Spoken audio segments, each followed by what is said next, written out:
What are the roots of the problem? Well, the roots have to do with mistaken notions about the nature of emotions, what their function is in life, and also particularly about mismanagement of emotions.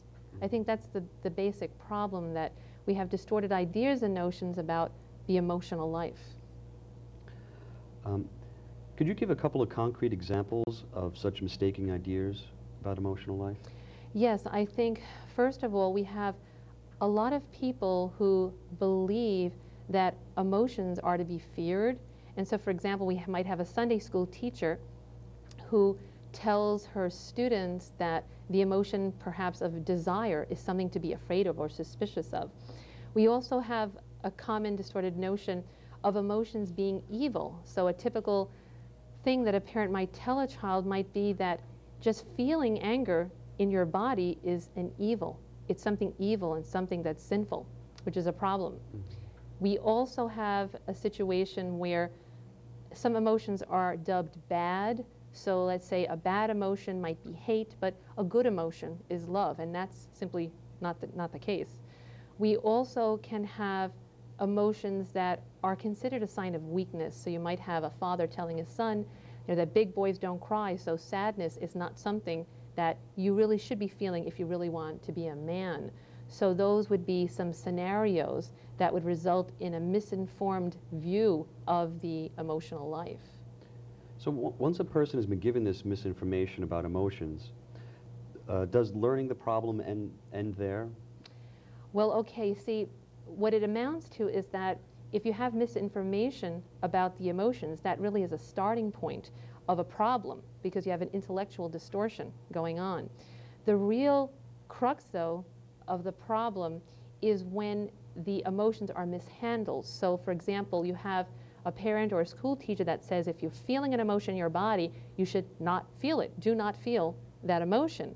And the message is usually a strong one, a subliminal one, which is either, well, don't feel it, run away from it, or on the other hand, just make believe, act like you're really not being moved by that emotional arousal. And of course, these two methods of handling emotions are problematic, but most of the time, at least in counseling, we're looking at those who have learned this message. Do not feel, because you should be afraid of your emotions. The fearful pattern is the most common one, and that's the one that I want to talk most about in this discussion today. Wait, so what's so unhealthy about not feeling emotions? Okay, the problem with not feeling an emotion is that an emotion is it's a live part of us. It's something that's a power of our human psyche.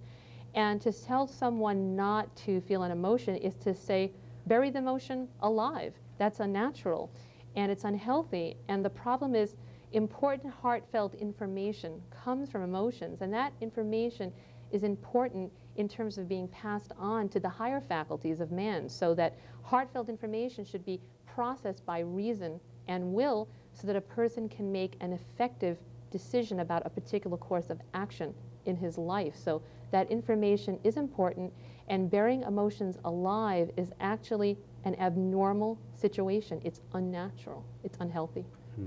Obviously, some people suffer greater irrational fear than others. Is there a process of development whereby over time a person's irrational fears grow worse?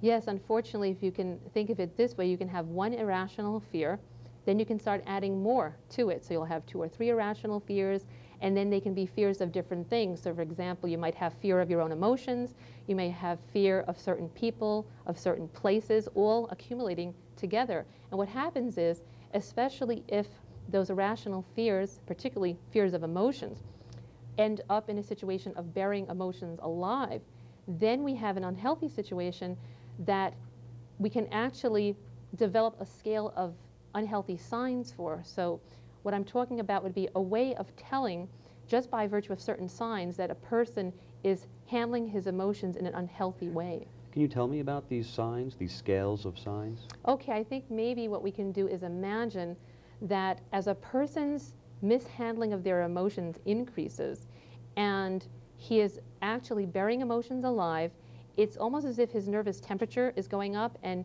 if you can, we can think about the temperature inside of a room. and think of a nervous temperature as going up depending on conditions in a particular room. So actually what I brought with me is something that we at Hope Family Resources call your nervous thermometer. And I think you have a copy of it.